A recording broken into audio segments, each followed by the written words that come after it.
갓 태어나자마자 소경이 된 어느 가족이 있었습니다.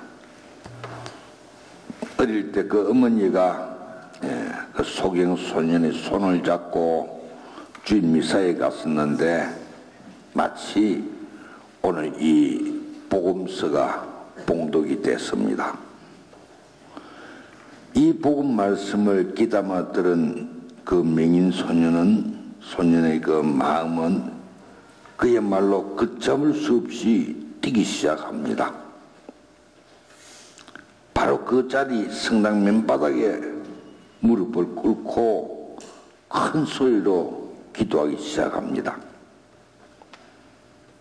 다윗의 자손 예수님, 저에게 자비를 베풀어 주십시오. 그 어머니가 당황해서 말려도 소용이 없습니다. 본당 신부가 강론을 하려다 말고 멍하니 서 있고 신자들 속에서는 정말 기적이 일어나려는 미묘한 침묵이 시작됩니다. 한참 동안 그 발악적인 기도는 점점 불이 꺾이고 미사는 계속됐습니다. 슬프고 우울한 표정으로 집에 돌아와서는 하루도 빠뜨리지 않고 몇 주, 몇 달, 몇 년이 흘렸지만은 기도는 계속되고 있었습니다. 그러나 여전히 눈은 떠지지 않았습니다. 그러는 동안 나이는 점점 들어가고 그는 어느 날 기도를 포기하고는 하느님께 떼들기 시작합니다. 아들의 그 저주 섞인 소리를 듣게 된 그 어머니 심정은 그야말로 찢어진 듯 했습니다.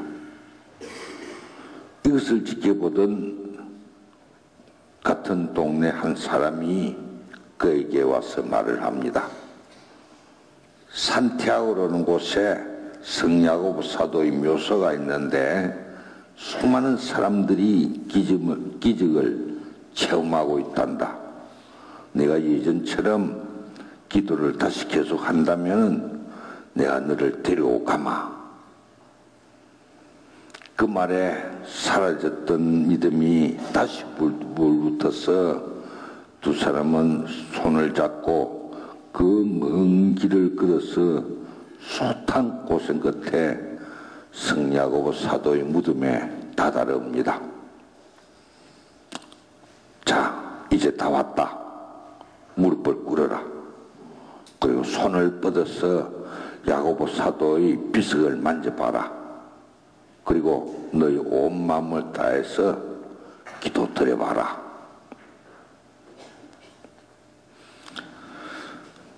예수님 보고 싶습니다. 오랜 세월 동안 기도해왔습니다. 이제 예수님은 제 기도를 들어주시지 않으면 안 됩니다. 그렇지 않다면 제가 당신께 기도하는 것이 무슨 소용이 있겠습니까? 예수님, 마지막으로 다시 한번 기도 올립니다. 예수님, 저는 보고 싶습니다. 무슨 수를 써서라도 어떤 대가를 치른 한이 있더라도 어떤 일이 닥치더라도 저는 보고 싶습니다. 예수님, 얼마나 오랜 시간 동안인지 뜨거운 눈물을 흘리면서 기도하고 나서 눈꺼풀을 들어 올리니 과연 놀라운 기적이 일어났습니다. 두 사람은 나는 듯이 달려와서 온 동네 사람들한테 소문을 퍼뜨리고 사람들은 모두 놀라워하고 그야말로 감격해 했습니다. 그러나 단 한 사람, 남들과 다른 반응을 보인 사람이 있었는데 바로 그 마을의 나이 지긋한 본당 신부였습니다. 조용히 그를 불러서 물었습니다. 이 소문이 사실이냐? 내가 들은 바로는 너는 이렇게 기도했다는구나. 예수님 보고 싶습니다. 오랜 세월 동안 기도해 왔습니다. 이제 예수님 제 기도 들어주시지 않으면 안 됩니다. 그렇지 않다면 제가 당신께 기도하는 무슨 소용이 있겠습니까? 예수님 마지막으로 다시 한번 보고 싶습니다. 기도드립니다. 예수님 저는 보고 싶습니다. 무슨 수를 써서라도 어떤 대가를 치는 한이 있더라도 어떤 일이 닥치는 해도 저는 보고 싶습니다. 예수님 너 정말 이렇게 기도했단 말이지? 예, 그렇습니다. 신부님 바로 그대로입니다. 결국 예수님은 그래서 저희 기도를 들어주시는 기적을 이뤘습니다. 신부님. 그러나 본당 신부는 고개를 절레절레 흔들면서 말했습니다. 자네의 그런 기도는 결코 기도라고 할 수 없네. 그것은 기도라기보다는 하느님께 대한 협박이고 모욕이라고 해야 할 게야. 자네의 편에서 하느님께 그렇게 말한 거 솔직히 참으로 금방진 일이 아닐 수 없다네. 아니 자네가 무시기에 감히 하느님께 이래라 저래라 명령한단 말이냐. 그리고 또 무슨 수를 써서라도 어떤 대가를 치른 한이 있더라도 어떤 일이 닥친다 해도 난 꼭 앞을 보고 싶어요. 그래? 만일 그 대가가 너의 구원에 대한 것이라면 너 어떻게 하겠나? 비록 육신의 눈은 떴지만은 그 대신 영혼의 눈이 보이지 않게 된다면 자네 어떻게 하겠는가? 그 절대로 안 된다. 그거는 이번 일은 자네가 전적으로 잘못한 것이야. 고개를 숙이고 본당 신부 이야기를 듣고 있던 그 착한 명인 청년은 그제서야 부끄럽다는 생각이 들었습니다. 본당 신부는 이어서 하는 말이 있습니다. 지금이라도 자네가 잘못했다는 것을 깨닫는다면은 예수님께서 직접 가르치신 대로 기도해야 된다. 아버지의 뜻이 하늘에서와 같이 땅에서도 이루어지소서 하고 그렇게 기도해라.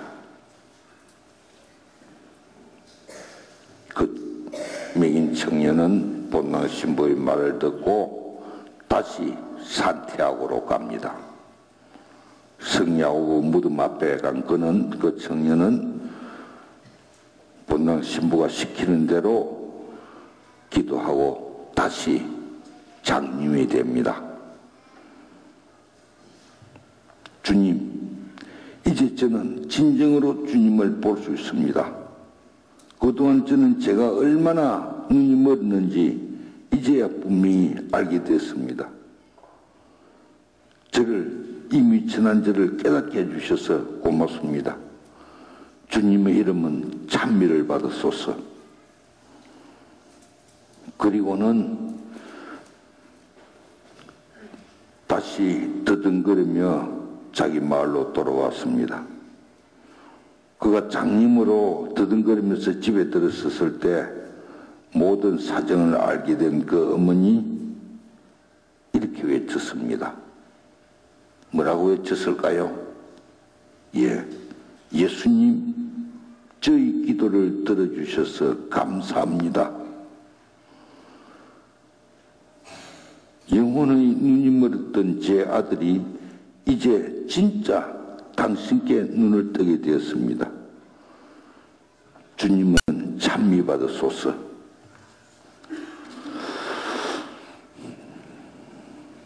재밌습니까? 야고보 사도의 정구로 눈을 뜨게 된 그 청년은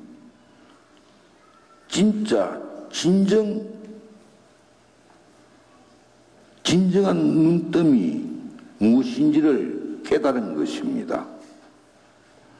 그리고 그 어머니 기도가 참 마음에 들지요. 예, 그런 어머니입니다.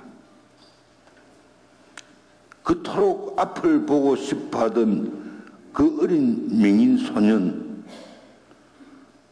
정말 그 오늘 이 복음서의 그것이 자기 가슴에 그렇게 절절히 와닿았을 것이고, 체면이나 다른 것 없이 그냥 그 자리에서 남이 뭐 하든지 미사 짓는 것 없이 그야말로 그 기도하던 그 명인 소년 얼마나 보고 싶었던지. 그래서 야곱 무덤 앞에 가서는 어떤 수를 쓰더라도, 어떤 대가를 치르더라도, 어떤 일이 닥치더라도 세상을 한번 보고 싶다는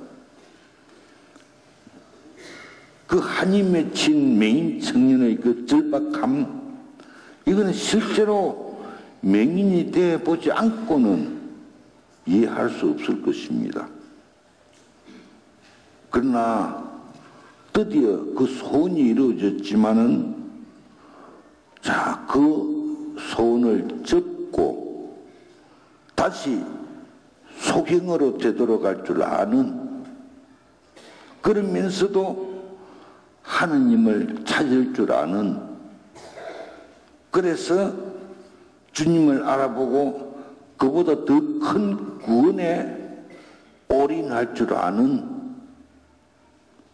그 명인 청년, 그 청년이야말로 진정한 눈뜸이 무엇인가를 가르쳐주고 있는 것입니다. 정말 오늘 우리들의 신앙도 바로 그래야 됩니다. 정말 잃었던, 억울했던 그것을 풀고 하늘 푸는 그것이 전부가 아닌 것입니다. 주님께서 그것을 준 그 이유를 알아듣고 자기가 그에 대한 대가를 치를 줄 아는 그런 사람이 되어야 되는 것입니다. 그래야말로 예수님이 이 세상에 와서 장님을 눈뜨게 하고 안전병이를 서게 하고 기머리를 뜯고 말하게 하는 본 뜻일 것입니다. 그것이 오늘 우리가 바친 봉기도에 그대로 포함되어 있습니다. 하느님, 눈먼 이에게 빛을 주시고 고통받는 이들에게 기쁨을 주시며 억눌려 신음하는 이들에게 위아드님을 자비롭고 의로우신 사제로 보내주셨으니 저희 간절한 부르짖음을 들으시고 저희가 모두 아드님의 모습에서 아버지의 사랑을 깨달아 아버지를 바라보며 나아가게 하소서. 아멘.